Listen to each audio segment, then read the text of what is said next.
Welcome to the second session of the 2022 Fairfax County Housing Symposium.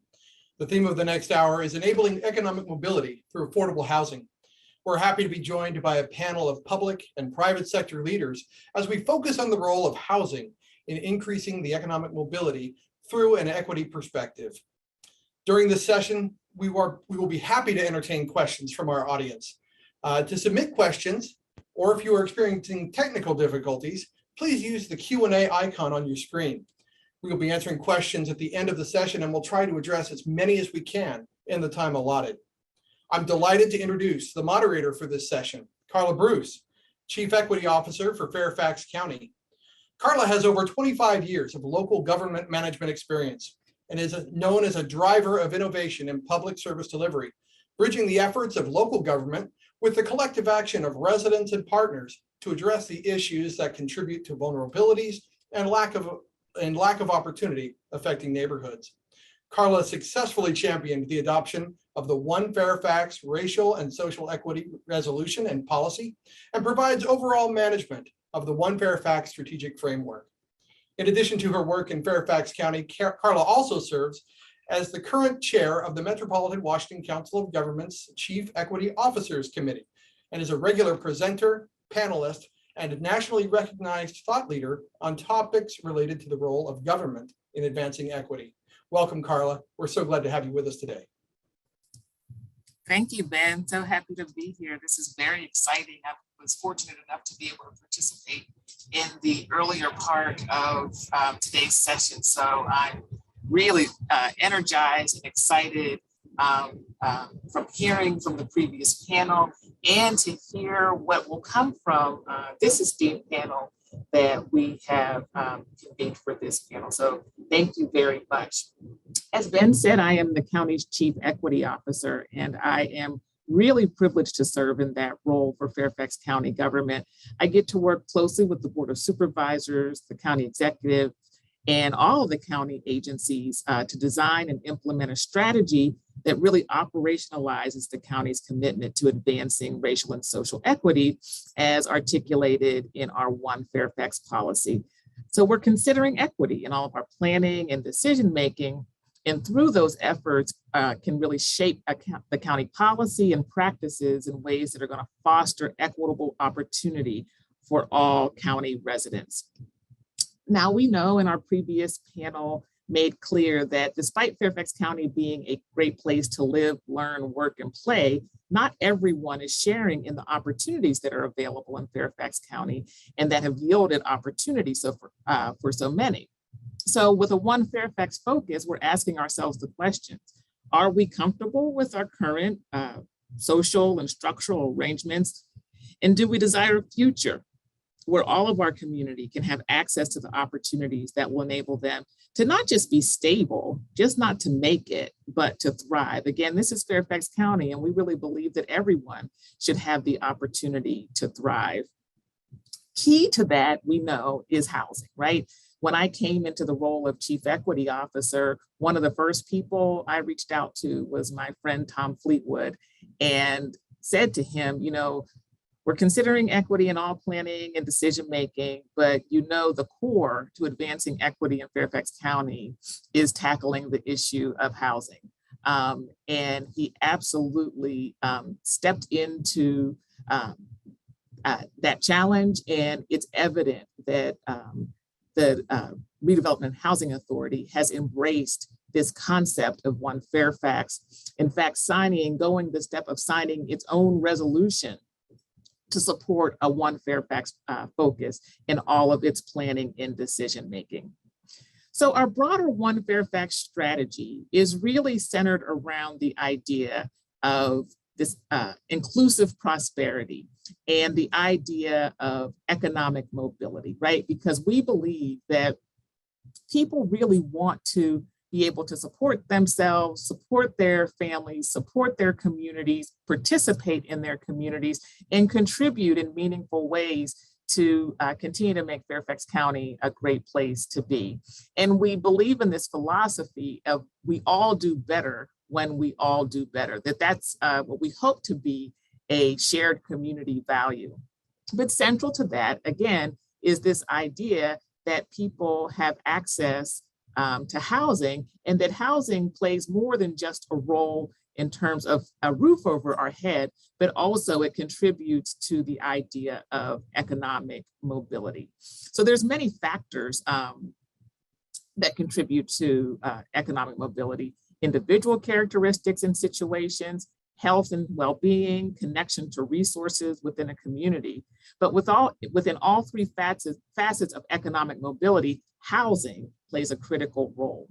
So specifically, housing impacts economic mobility in several different ways. We heard earlier about the importance of housing quality. Health and safety within a home impacts how individuals are able to maintain their health, and in particular, the ability of children to be able to learn and be successful in school. Cost is important. So affordable rental and home ownership opportunities are critical in order for households to have the financial resources to invest in education and training opportunities that will promote upward economic mobility.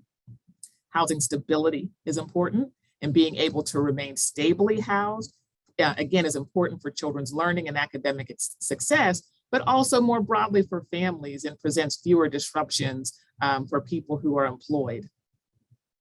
It's not just about rental opportunities, but also home ownership, because home ownership brings the ability to access different collateral, tax breaks, and contribute to wealth accumulation, all of which again are important for upward economic mobility.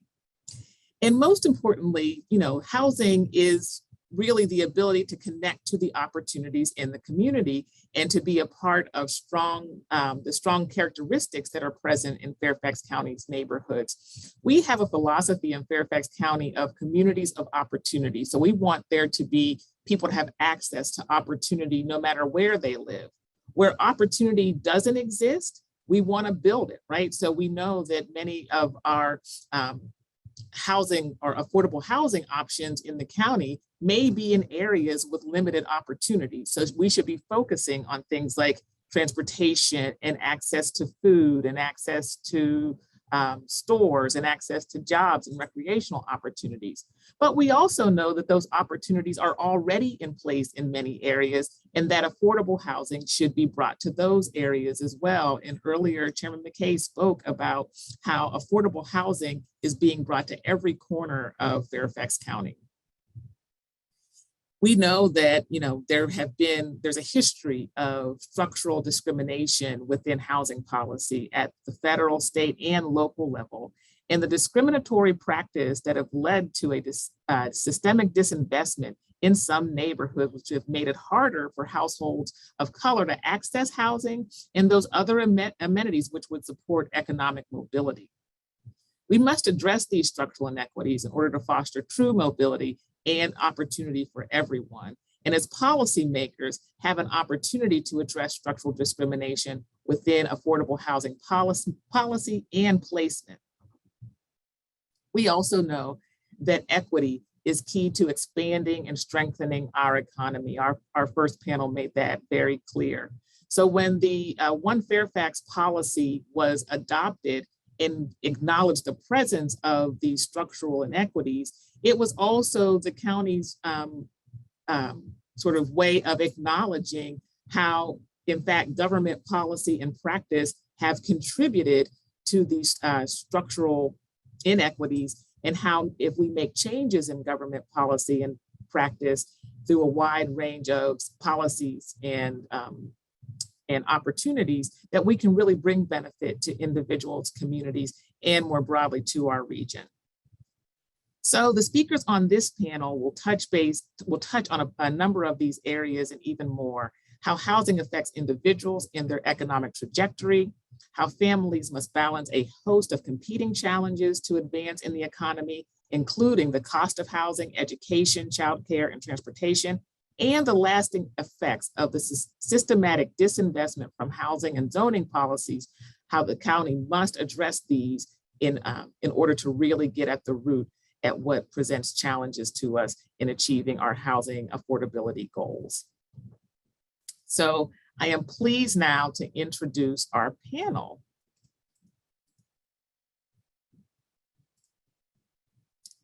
So our first panelist is Supervisor Dahlia Palchik, who represents the Providence District on the Fairfax County Board of Supervisors. So Supervisor Dahlia Palchik's priority is keeping the community safe during the COVID-19 pandemic and serving communities that are disproportionately affected by the virus, both economically and physically. She leads the county's work on these issues as chair of the Health and Human Services Committee. She also serves as the vice chair of the Housing Committee and Audit Committee. She is a co-lead of the successful Children and Youth Policy Team and vice chair for the Northern Virginia Transportation Commission. In addition to these roles, Supervisor Palchik serves on the State Executive Council for Children's Services, on the Council to End Domestic Violence, and on the Fairfax Food Council.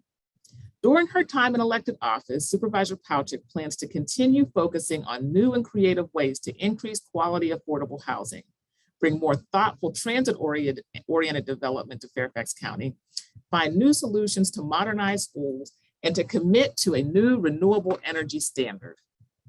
Prior to being elected to the Fairfax Board of Supervisors, Supervisor Palchik represented the Providence District as representative on the Fairfax County School Board. Additionally, Dahlia served on the board of the Tysons Regional Chamber of Commerce as co-chair of its Women's Leadership Council and on the board of the Woodburn Village Condo Association. So let's welcome Supervisor Dahlia Palchik. Carla, thank you so much. Always such a pleasure to work with you and with the team, and honored to join you, as well as Dr. Hill and Mr. Desjardins this morning for this very important topic.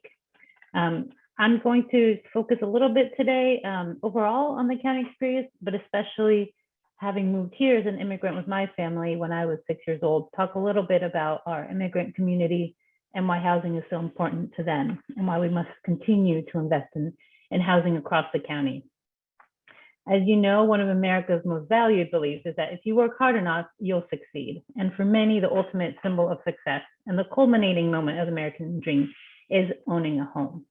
And even before that, I want to share a small story of one of the reasons, I think the reason why I finally decided to run for office. I had never really considered it before, working as an educator and in international development. I was on my way to work one day, taking the Fairfax Connector up to the Metro to go to DC.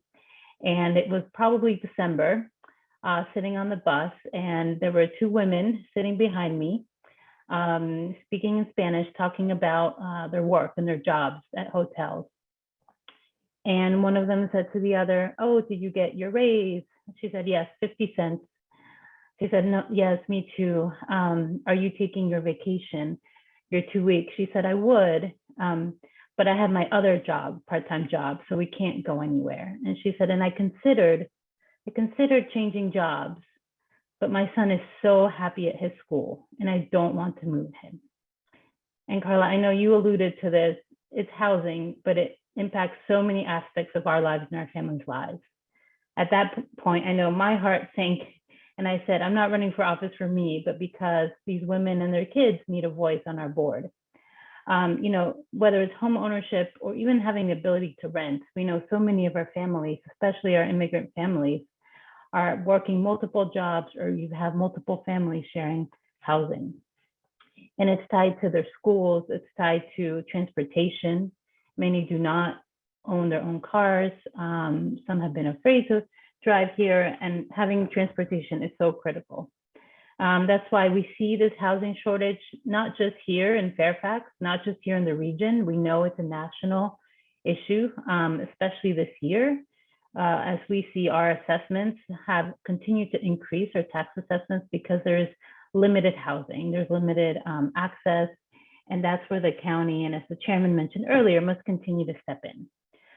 We can't fix it all. We can't do it all with our affordable housing, and SCRHA does an incredible job, but we can go a long way.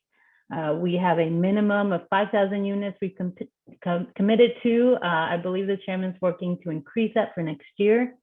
And we need to ensure that since new land isn't coming, the supply continues to be limited, we have to be proactive, and not just in one area of the county, but across the county, ensuring that families can continue to support their kids to have their livelihoods and to continue to be part of our community. It is multidimensional, as you mentioned. It's socioeconomic. Our communities of color, our BIPOC communities, our immigrant communities have been even more disproportionately impacted. And so there is a need to ensure that there is fair housing. And I know we will be listening from Mr. Desjardins a bit more about later on. What we can do is we can commit to focusing on ensuring funding for additional housing. That is something that the county has continued to do.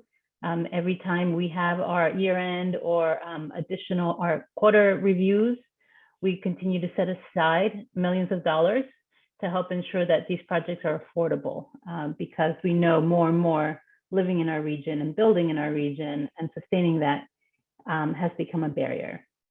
There are other barriers, as was mentioned.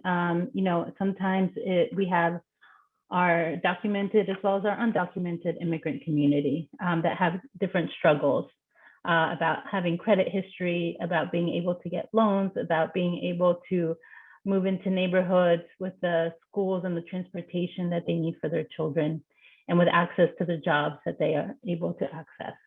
And so it does contribute to problems. Sometimes housing that they can afford means that there can be subpar health conditions in those apartments, in those houses. And so we need to continue to ensure that these homes are well insulated, that they're accessible to transit, to schools, that they're safe, and that there are places where they can raise their children. Sometimes we can't, there is not supply and demand is an issue in housing right now. And so we are doing everything we can and continue to try to support that. Some families were able to access stimulus checks. Some families were not, especially our undocumented families. And so that additional funding that came to individual families during the pandemic was not accessible to many. Here in the county, and especially with Carla's leadership and our board, we were able to provide some additional support for some of the families who were not receiving stimulus checks. But we know that many still have those obstacles and had to continue to work without receiving those additional supports to continue to take care of their kids and their families. And as I mentioned earlier, I know when I was on the school board, often we had families who were trading shifts. So you had 3 families, and sometimes, one parent doing the night shift plus 2 other shifts while the other parent was at home, and then trading shifts. And we have parents who are working nonstop, and it means they have less time that they want and should be able to dedicate to their kids, to supporting them in school, to keeping their families safe in their environments. And so housing is important, not just because they need a place to live, but because, as mentioned, it impacts so many of the things that are happening. And then another issue that we came across and that the county came together this year during the pandemic was to help address the eviction crisis.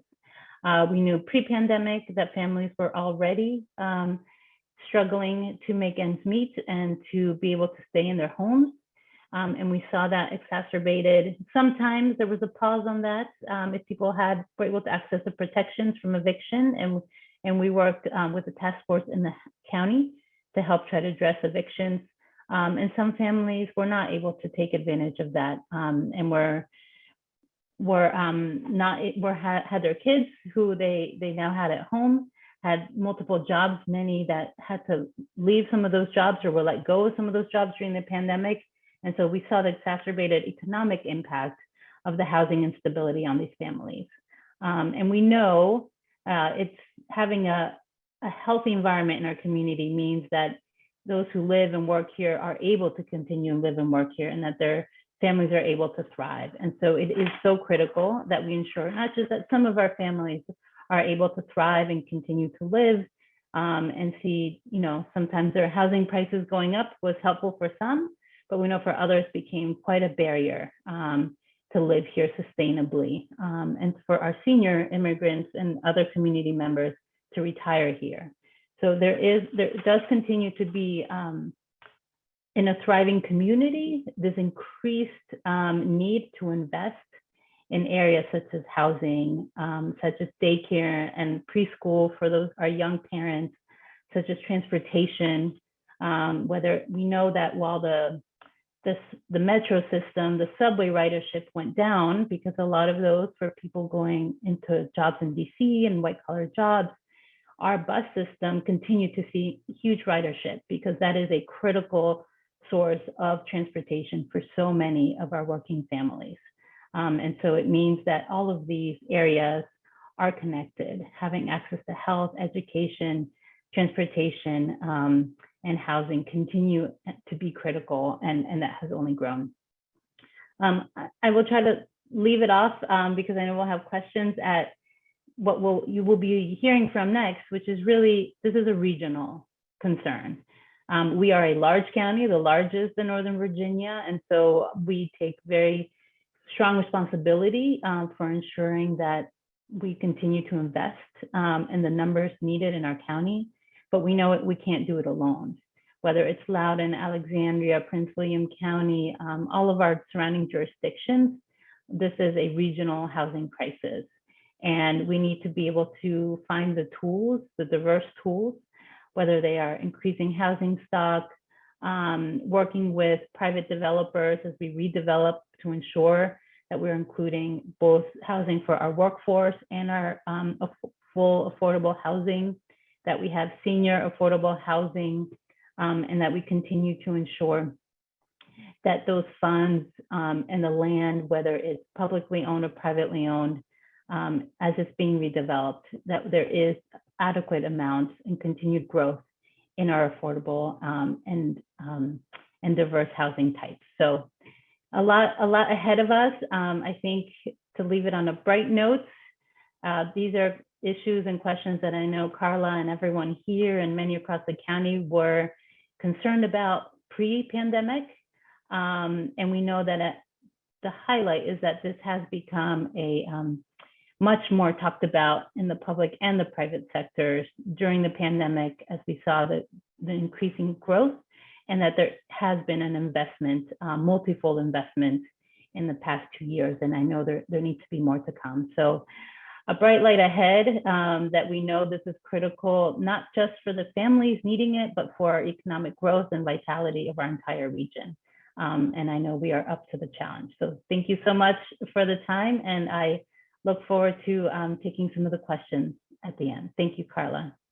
Thank you so much, Supervisor Project. I mean, again, these issues are ones that were present before the pandemic. They were just illuminated more clearly during the pandemic. And if the silver lining of the pandemic is that we are more organized, targeted, and intentional in addressing them, and also, as you said, working more in partnership, I think that we'll be much better off. So thank you so much for your remarks. We're also joined today by Richmond Hill, Associate Vice President for Student Support Services for Northern Virginia Community College.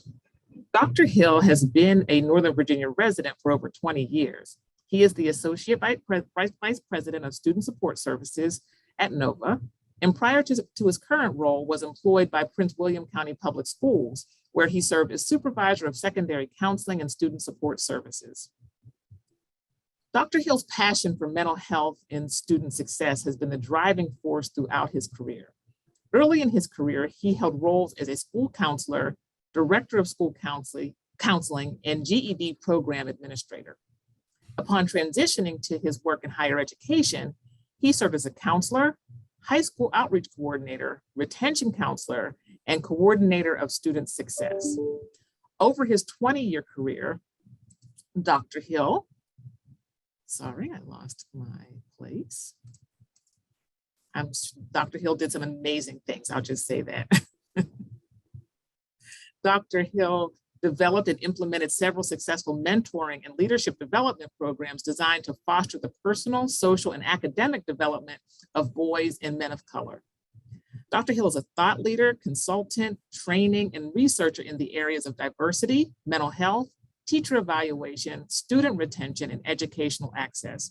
He continues to make tremendous contributions to his community through volunteerism and service at his church and through fraternal, civic, and professional organizations.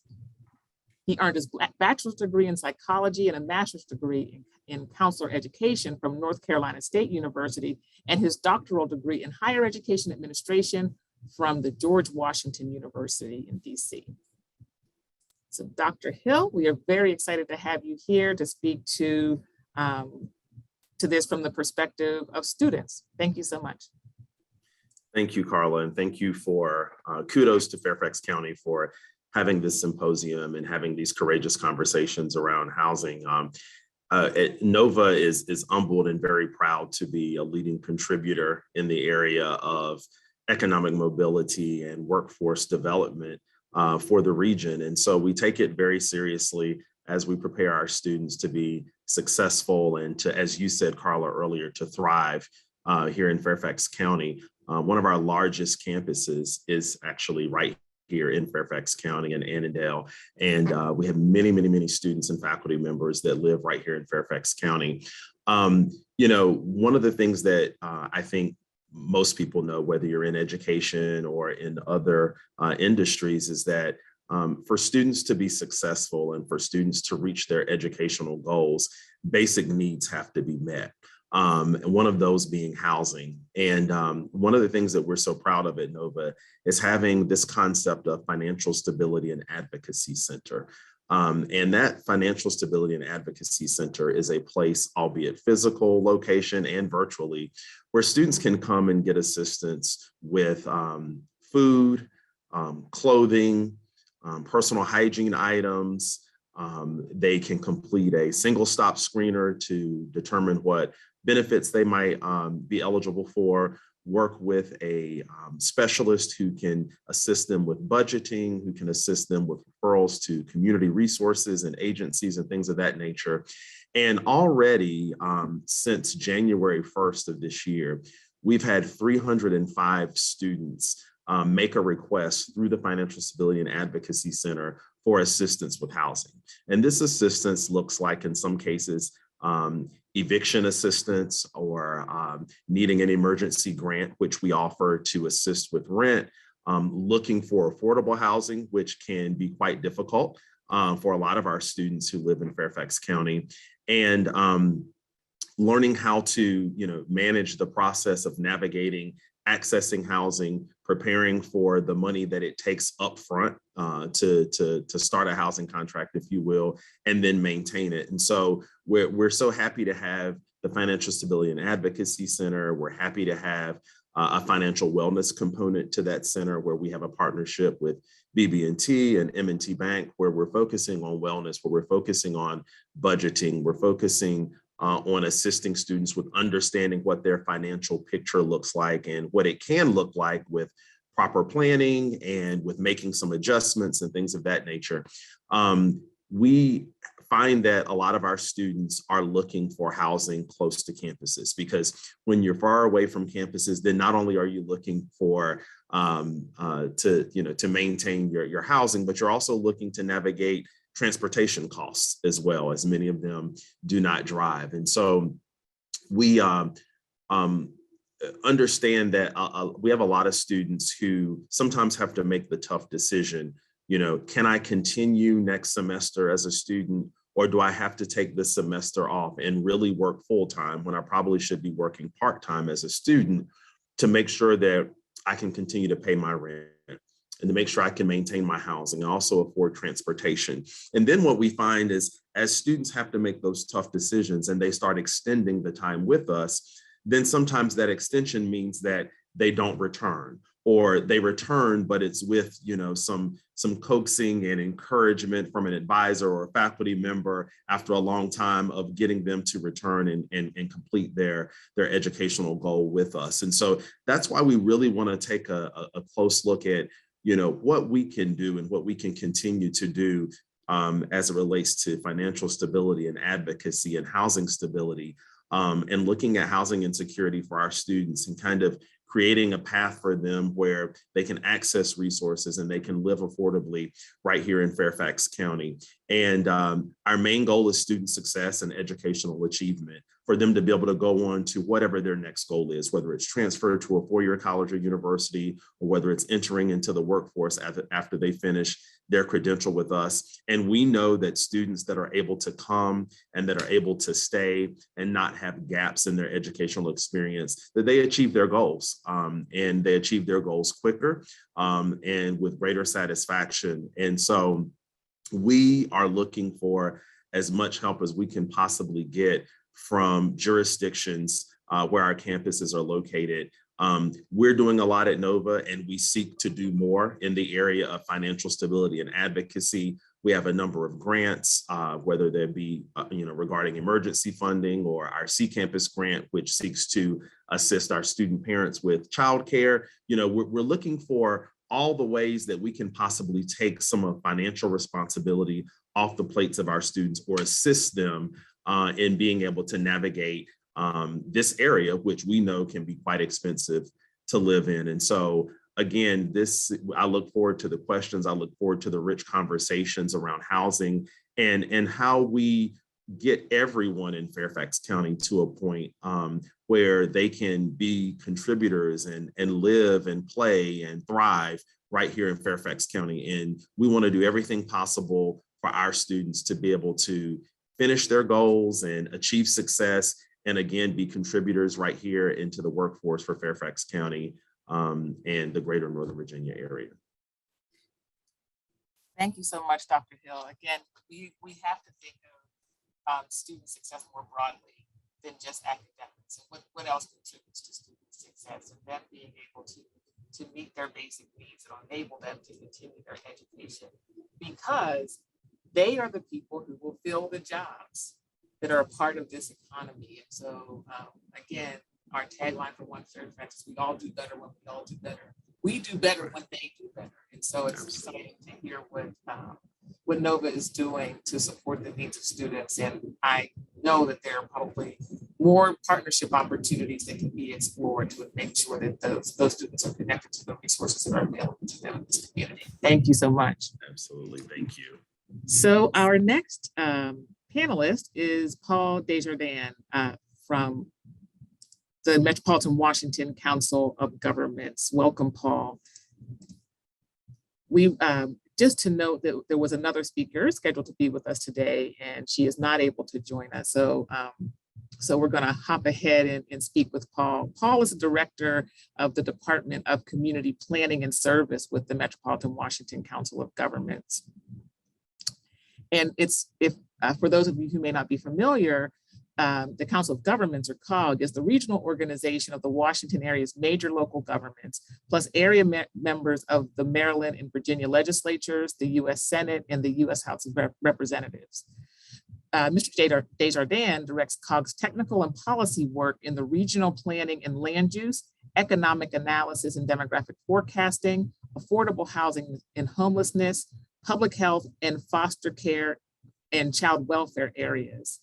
Mr. Desjardins is a member of the Council of Economic Development Officials of the Greater Washington Board of Trade, the Board of Directors of the Institute for Public Health Innovation, and a co-convener of the Housing Leaders Group of Greater Washington.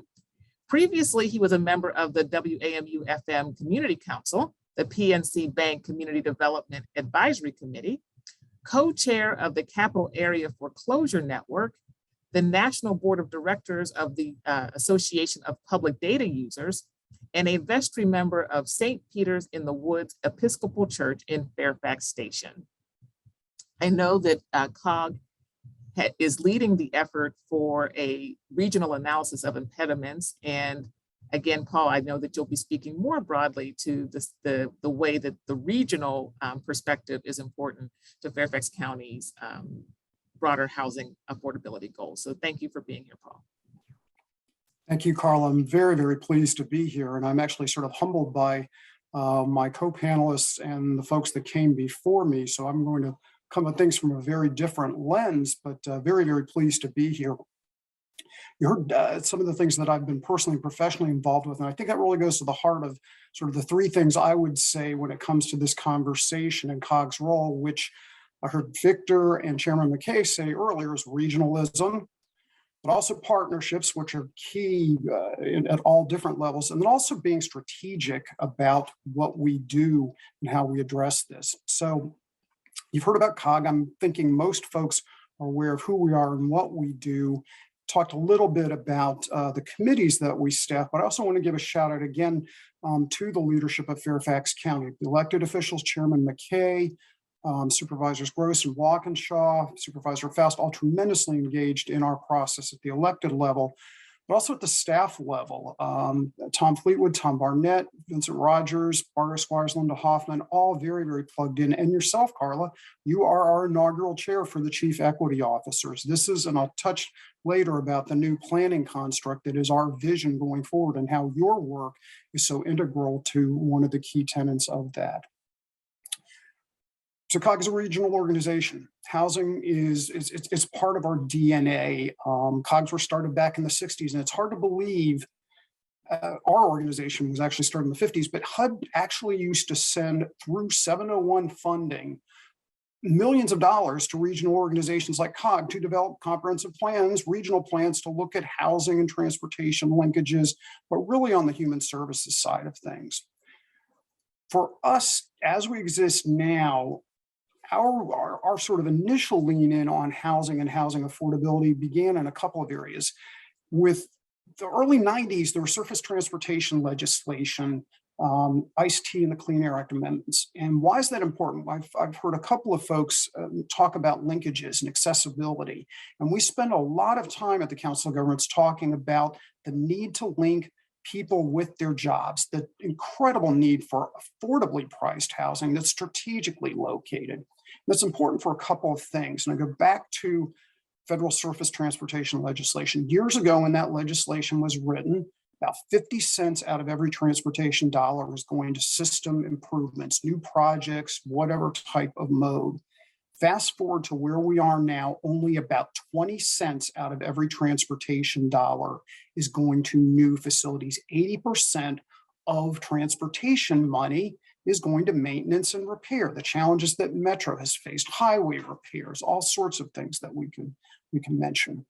Why do I bring that up? Because it goes to the heart of having to be strategic and fiscal. When we at the Council of Governments talk about things, we sort of talk from the 50,000 foot level, that we look sort of regionally form and function. And it again goes to the heart of linking land use and transportation. As I said, it is really, really in the heart of our DNA and so many conversations. We're also the MPO for transportation planning. So something like $2 billion every year is voted on for those specific projects and improvements. So it's not just a philosophy or an interesting conversation. It's a very pragmatic decision that we have to make. So back more focusing on housing in the 90s and early 2000s, with the support principally of Supervisor Hudgens from Fairfax County. Fairfax has been an integral part of the Council of Governments for so long. It is the largest, most influential, very much a thought leader around our COG table. Supervisor Hudgens in the late 90s and early 2000s, as we were wrestling with this linkage of land use and transportation, helped to stand up the first, what I would say was regional advocacy organization devoted to housing affordability called the Washington Area Housing Partnership. A number of folks on this call were plugged in, a number of familiar names, Conrad Egan, David Bowers, again, Supervisor Hudgens, many, many people produced some toolkits for addressing those needs. Fast forward, and this is hard to believe, 10 years ago, at the height of the foreclosure crisis, more like 12 years ago, 2 jurisdictions in Metropolitan Washington had among the highest foreclosure rates of all counties throughout the nation. That's hard to believe. We look at ourselves as being a very resilient, robust economy with opportunities for all. So we stood up something called the Capital Area Foreclosure Network to address that need. Fast forward to just a few years ago, and I was very, very pleased to see Catherine Buell and Victor in the early session. We were, as everyone on this call knows, successful in winning the Amazon HQ2 opportunity. Again, through Victor's leadership, but partnerships among all jurisdictions to land that opportunity. Why is that important? As we went through that evaluation process, we were told, and those of us who are the practitioners, everyone on this call knew we have a housing affordability problem, but the site location specialists that Victor alluded to said, you're not quite the Bay Area, you're not quite Boston, but as a region, this housing affordability issue is really getting to be an Achilles heel. It's a moral imperative, but we're here to tell you it's an economic development challenge for you all as well. So our board took ownership of that, and with the leadership of our members, again, folks like Chairman Bolva at the time, Supervisor Gross, many others, we established in 2019 targets. We put our hands over our hearts and said, regionally, we know we need to address this problem. And so we pledged, over and above the housing that we know is in the pipeline that we're expecting now, we came up with a need, if you will, a NEAM of 75. We need 75,000 more housing units region-wide over the next 10 years beyond what we're already assuming. Back to that strategic, we want them in the right places. And many years ago, working with the planning directors, we developed maps of what we call activity centers, priority places like Tyson's, like Vienna, like downtown Washington, places that absolutely had to be the focus of growth, but also being strategic, places that absolutely had to be connected. And so we leaned in and said, we want 75% of all that new housing, fully 240,000 units, to go into those priority places. Well, that sets up a dynamic right there because you're putting them in incredibly desirable places. So that sets up the challenge of affordability, let alone the fact that we are a mature region. And so you set up the challenges of infill and the challenges of redevelopment. We leaned in one more time, and the board, again, unanimously agreed these were regional goals. We want 75% of all the net new housing, 240,000 housing units region-wide, to be affordable to low to moderate income households. We worked with some partners, the Greater Washington Partnership and Urban Institute, and we determined that was up to about 120% of AMI. And again, we could have conversations about, is that an appropriate target? But again, it's to supply housing for the most critical workers in our region. And again, for really from an economic development and economic competitiveness need. So that was where we leaned in. That's the good news. The bad news is we set a goal and we said, we need to produce about 30,000 housing units annually to meet those goals. The reality is we're only producing about 23,000 units on an annual basis. So the calculus just doesn't work. The math doesn't work. We're not producing enough housing, regardless of location, regardless of price point, to even begin to address what we have as a region adopted as a regional goal. So we are really, really trying to lean in more and more on that. We have worked with Dr. Tiffany Manuel, an alum of Enterprise Community Partners. Many of you are familiar with her great work. We have a playbook, a communications playbook.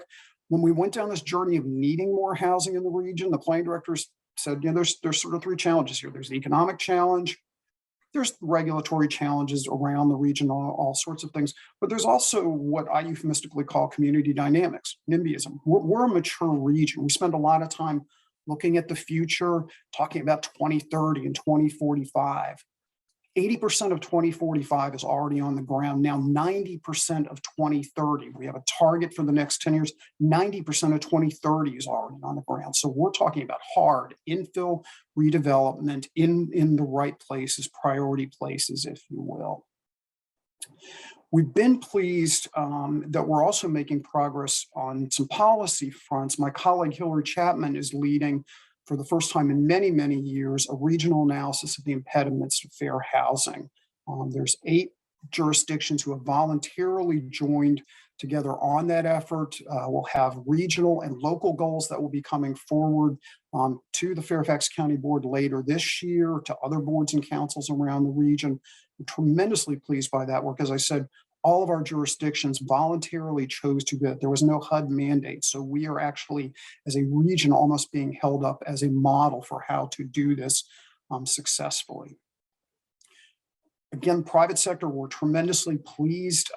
Many of you were on the distribution and are aware we've benefited from the Amazon Equity Fund. Amazon, Catherine Buell and her team have awarded us funding to permit approval, if you will, of what we're calling our Housing Affordability Planning Program grants. Small grants to support planning initiatives for the preservation or construction of affordable housing in strategic locations. The deadline for that is next week. I've been tremendously pleased by the interest and turnout. We're very hopeful. We know we have, just from the abstracts, we have got great proposals for that, and hoping that that will be something that will continue into the future. And then lastly, and I can put a link in the chat, and again, this goes back to your great leadership, Carla. We have adopted COG-wide, and it was approved by our board, what we're calling our Metropolitan Washington Planning Framework. I've talked a lot about the need for housing, about the need for transportation, that sort of strategic location. We also have far-reaching climate change goals, emissions reductions and reaching those goals. And so we have endorsed, and it's on our website, what we're calling our Metropolitan Washington Planning Framework that links these four tenets, if you will, together: advancing equity, transportation, affordable housing, and climate change as sort of four interlocked pillars, if you will, for a vision for this region for the future. So very, very excited about that as an opportunity. And again, very, very pleased to be here to be a part of this panel. So I'm very humbled by some of the other folks, and hopefully I can add a little bit to the conversation. Thank you so much, Paul. It's really interesting to think about the local issues we face day to day from a regional perspective. And really, you can't solve the local issues if you aren't thinking about them from a regional perspective. So appreciate the role of COG and your participation on our panel today. So thank you so much. We have a couple questions that have come in for our panelists. And, I'm going to start with just kind of centering us in the moment we're in now related to COVID-19, right? So, we can say we're, let's cross our fingers, in recovery, right? We're hopefully coming out of this. But I wonder if you all have made any observations about specific things from a housing perspective, specific policies or practices that we might have learned as a result of this experience of the COVID-19 pandemic.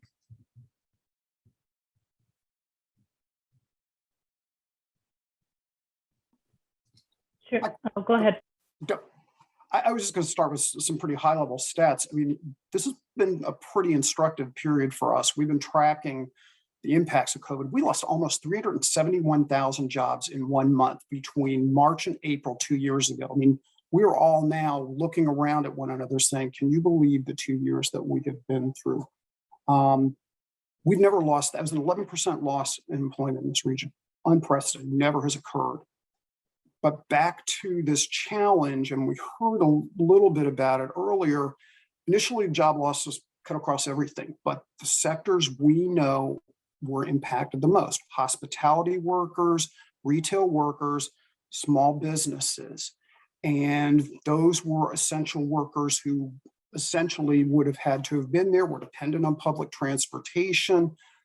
But largely, many of those workers were people of color. Many of those were women of color. So some of our most vulnerable occupations and some of our, the people in our community who we want to be the most sensitive to their needs. What we know is how we had to step in with things like forbearance to prevent evictions and things like that.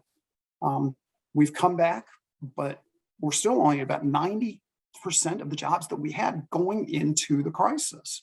And where are some of the challenges? Still in some of those same occupations, some of those. So I would argue that there is still that sort of slow recovery, but still that need still exists. Carla, and if I can, if I can tack on to that, and Paula is so right. And we have seen that especially in communities of color and women. You know, I can tell you as a new mom, if I didn't have the ability to work from home, it would be extremely difficult to continue to work and therefore to afford to continue to live in this community. We know, you know, there has been this divide at this point of people who may continue to have this flexibility of working remotely, of being able to have that flexibility, and the people who can't, who have to be on site, are essential workers. As you know, we touted throughout our pandemic, continue to see a different reality in returning to work, or in being in work, or in having new jobs, where maybe there's been a slight increase in wages, but there's been a huge increase in the cost. And we're seeing it with the, you know, cost of inflation for various reasons. But I do think that there's also the upside of knowing that we have these challenges that we have to target. I know your team, our team in the county, have done so much to target our resources through loans and grants to our small business owners, the majority being by immigrant, people of color, and women-owned businesses, veteran-owned businesses, and ensuring that things that maybe we weren't as good at targeting before the pandemic, whether it was through vaccines and the excellent equity work you led through our vaccine equity clinics, things that I know you and I and others were trying to get us to target in the past. I think you call it targeted universalism, and ensuring that we create these new systems, whether it's access to opportunity. And I know that's been a huge focus of saying, you know, there are areas in our county where there is access to opportunities, areas where there isn't, even with specific regions, even more targeted than that, to ensure that there is access to the jobs, the education, the transportation, et cetera, and that we allow people an opportunity, that we're not just focused on relief, but as we recover, that we're building systems that are more equitable, that allow families, and we know every family wants the opportunity to succeed, to send their kids to the best schools, to have jobs that allow them to afford to live here. So definitely, I think we've seen increased challenges, but also increased opportunity to better measure and understand how we target limited funds and programs where they will have the most impact. And Carla, that was such a great question. If I could just add on, you know, Paul mentioned essential workers, and a huge percentage of those essential employees were NOVA students, community college students. And so we, you know, definitely saw our students, you know, take that hit, unemployment, and, you know, not being able to make a sustainable salary. And so we had to look at a number of policies, some of those being the ways in which students can access coursework, whether it be synchronous or asynchronous or hybrid models. You know, I can come to class physically this week, but next week I might need to access the coursework online, and that being okay. And looking beyond just where we have our COVID relief funding, looking beyond just tuition support. So going back to that basic needs support, those emergency grants, you know, paying for,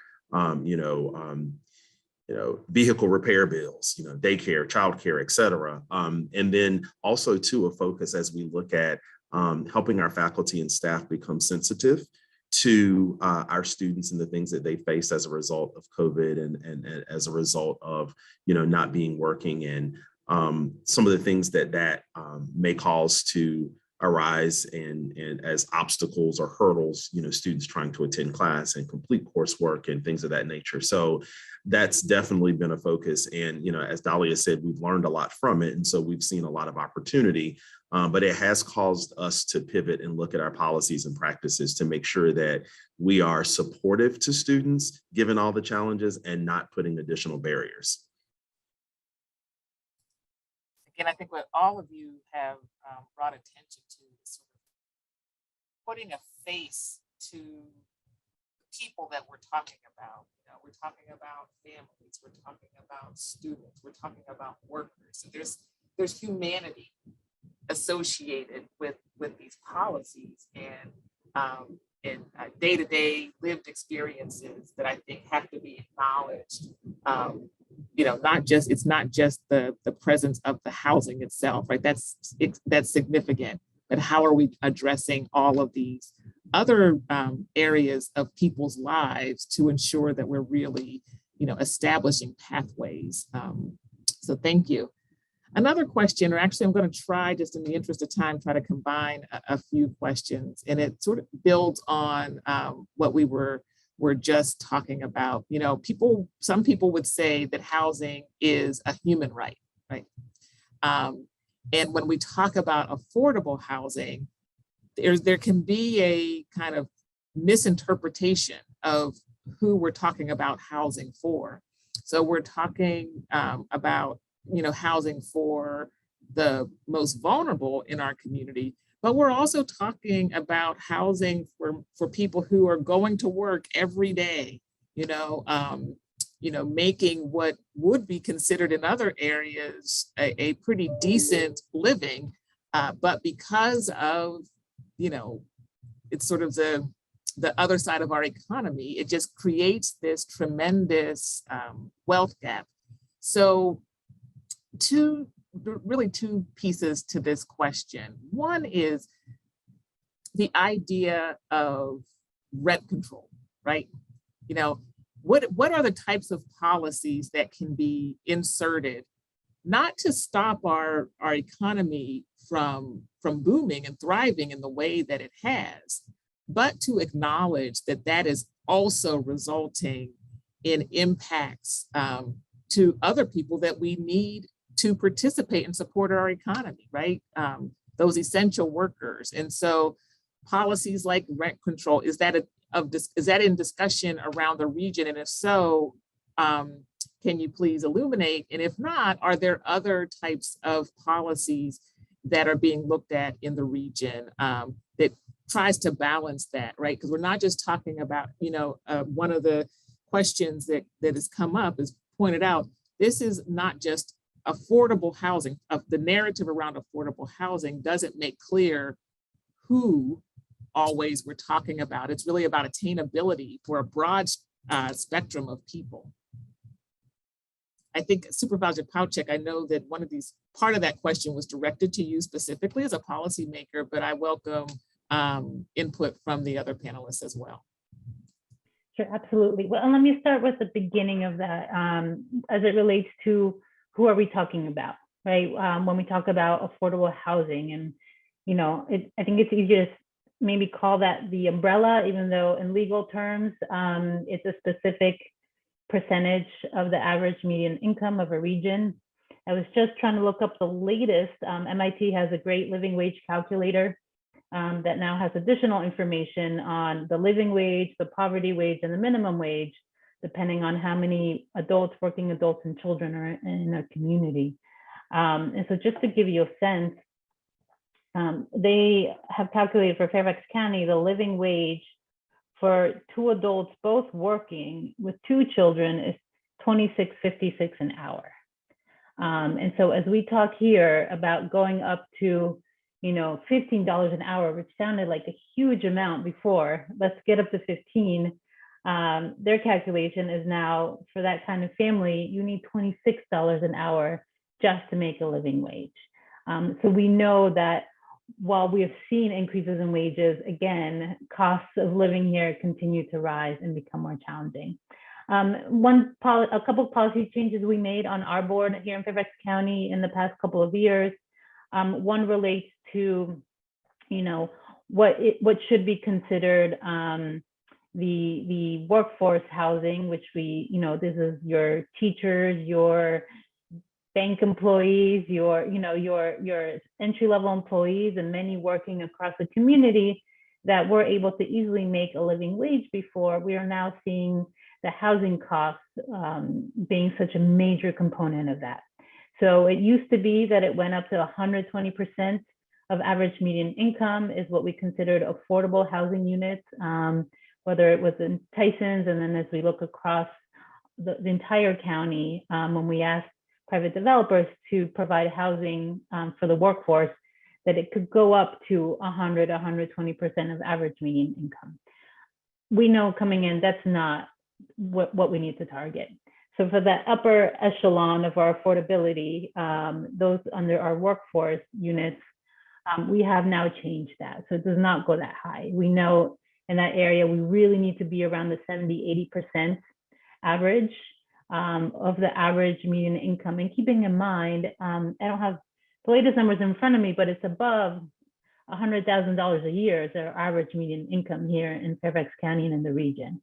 And so what used to be a really high wage really has become average. And so we really need to ensure that families who don't qualify for the full affordable, which is closer to 30, 40, 50, up to 60% of that average median income, those families that really need much larger support, that even those who are just struggling to raise a family, to make a living, to get to retirement, that is one area, and we call that workforce housing generally. And then the affordable housing is that, 30 up to about 60% affordability. And so we have there are different tax brackets, different federal programs, and different state and local programs that our housing office does such an incredible job of, call it the lasagna, for how we find funding to afford that. Also of how we ensure that we have that whole variety, whether it's privately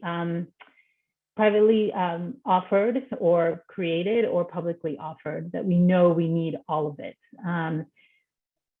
To that, there is an increased number, and I know the amount of that truly affordable bracket continues to increase. And we need to ensure that we are tapping into the federal funds for that, as well as creating local programs. And often we call it gap funding, so that many of you know that funding that we continue to put millions of dollars into here in Fairfax County to help make those projects viable. So those are the major ones.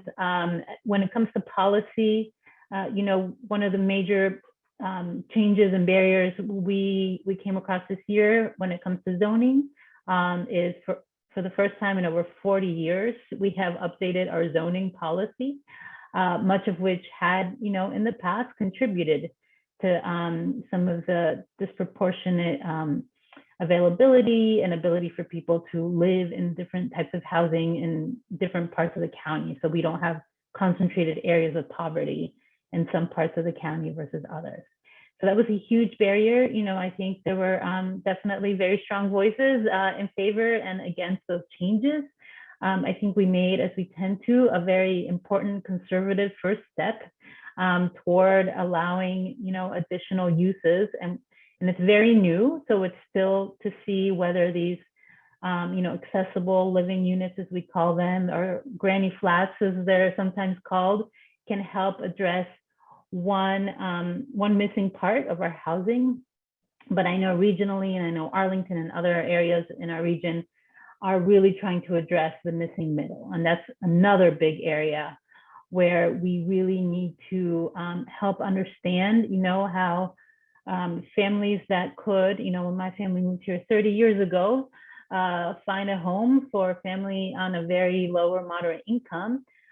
We don't have the same opportunities now. And so how do we help address for those students in college, for those young graduates, for those families trying to, get by and raise kids here or be able to afford to retire, how we help address that missing middle housing. So it's a whole gamut, and I know we are up to the challenge, and Paul and his team and Dr. Hill and his team are all invested in this because it means the viability, and continuing to be able to be a region that can attract employers and employees, and a region that can ensure that our schools are funded, our transportation and all of our needs are funded. So it is a huge challenge. It's not an easy one, and we need to continue to tackle it and make investments, local, state, and federal investments to help address that.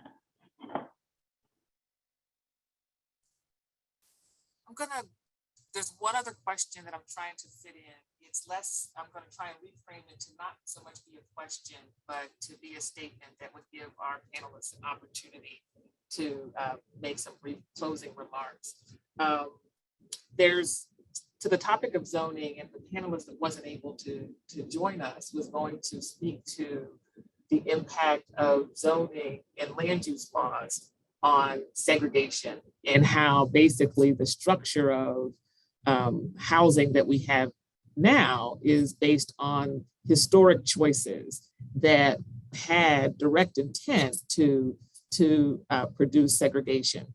So there are things that are happening now that we could rethink in today's context that could produce opportunities. And one of the suggestions that's coming through the chat is a standard around affordable housing that doesn't permit people who are not family members to live together, right? And when you think of students who are not family members, right, that could end up being a barrier to student housing. So are there things that you think that you see sort of as things that we can change right now, that you know, if we can get the political and public will behind these ideas, that they could actually help us to make a difference? So that's one suggestion from our audience, but do you all see anything else? Well, I'll just, in response to that, Carla, I was just talking to our Financial Stability and Advocacy Director yesterday.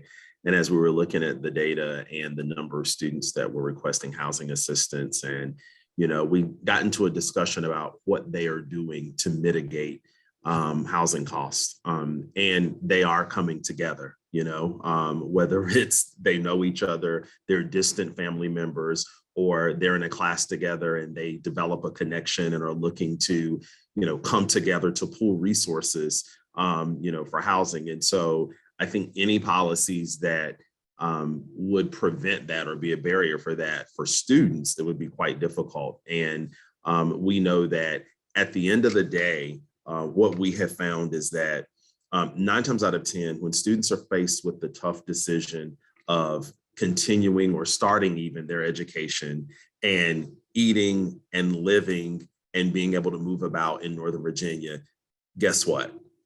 Education is going to be put to the side.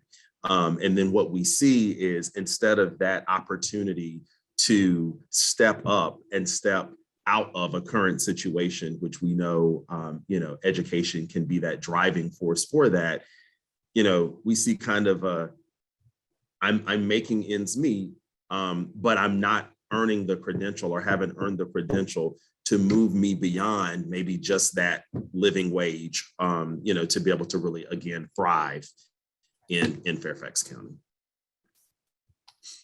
And again, students are being creative and coming up with ways, so we have to be mindful in our policy choices to match up with their ingenuity. So thank you for that.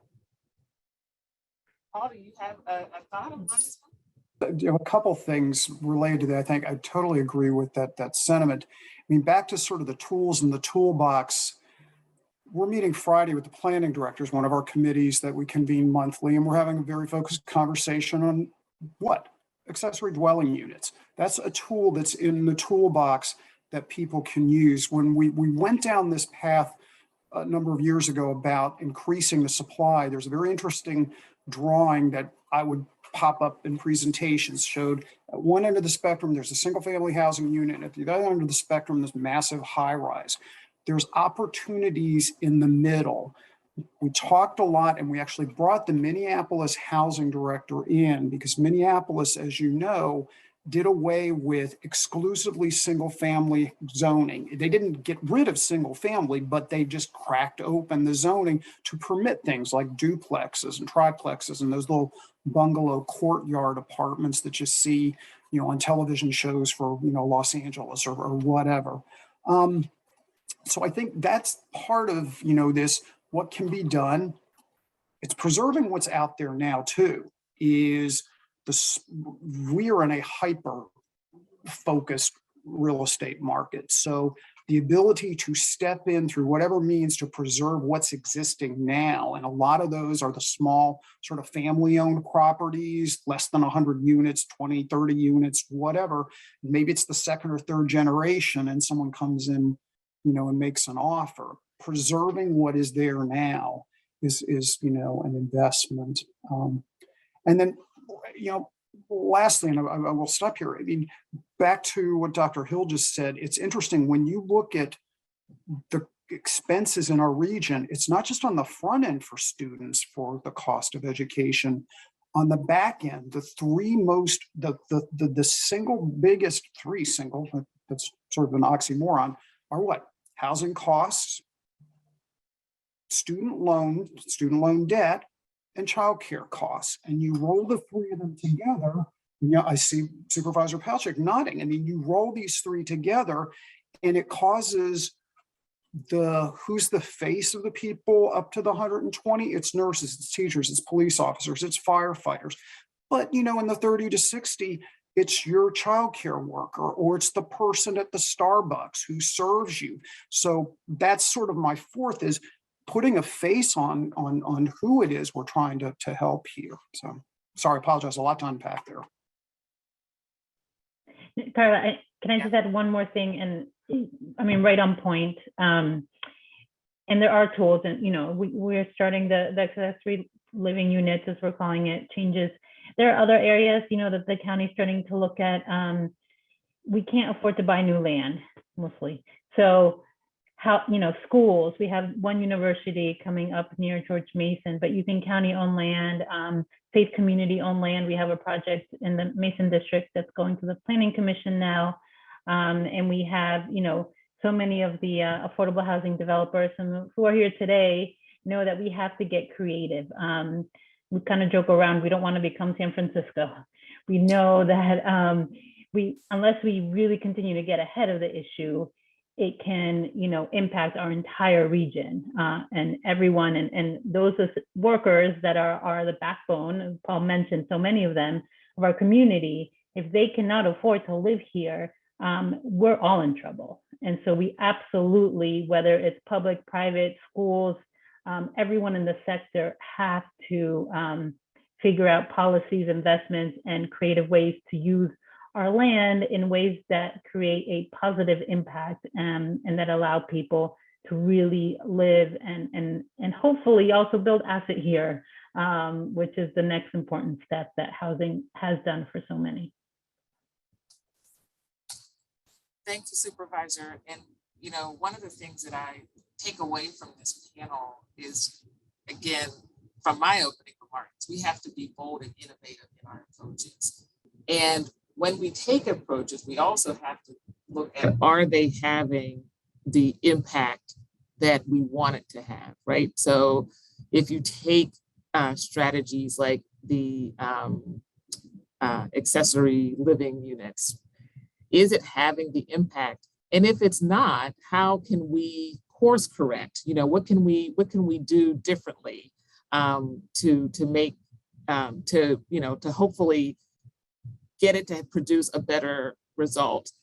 So I thought our last question was the last question, but in fact we have 5 more minutes. And so I would ask you all, is there anything that you see as a course correction, right? That it's yielding some impact and we're happy with it, but we think with some adjustments, we might be able to make the situation better.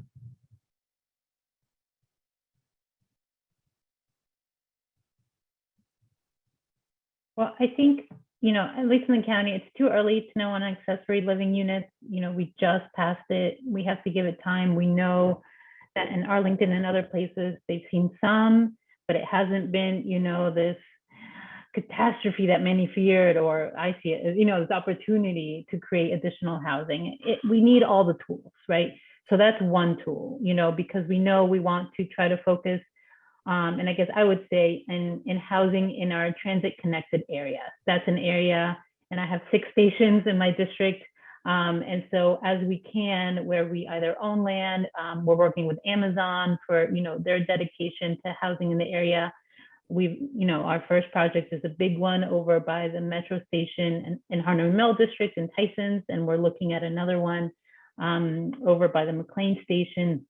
We really, I think, at a point where land's not going to get cheaper. So if we need to purchase land, we need to make that investment now in order to ensure that we do have housing, even in areas that can be a little costlier because they are connected to transit and to other, opportunities that we need. If we're doing it in a reactive way, and sometimes it's knowing that there may be some resistance, but we need to understand, does the benefit outweigh some of the cost to the community, and especially looking whether it's connected to bus or rail transit, that those are areas that will continue to see increased rising costs. And we really need, I believe, to get ahead of that and to ensure that we are putting local, as well as I mentioned, state and federal funds to build those and to get the large number of units, because sometimes we're seeing a few units, here and there, 20, 15 in each new development, but we need to see these, to get to the thousands that are needed. We need to look at these bigger projects. The ones in Tysons, can yield 200, 400 units. Merrifield, these transit areas, we really need to ensure that we are investing there now, and that if we're not getting enough, the course correction is how do we get more? Yeah, and how do we sort of learn from places like San Francisco and that haven't, done such a good job at avoiding issues like displacement and gentrification and things like that. So, these strategies, I think, are strategies that have a lot of potential. They might also have some negative impacts, and we want to make sure that in implementing these strategies, we're implementing them in ways that will enable our community to be as diverse and representative as it currently is. Well, let me thank you for participating on this panel and for sharing your insights. Again, having a perspective from a local official, having perspective at the regional level, and having perspective sort of representing the interests of our students, representing the future, right, is, I think, really important as we talk about housing affordability in Fairfax County. So thank you all very much for participating.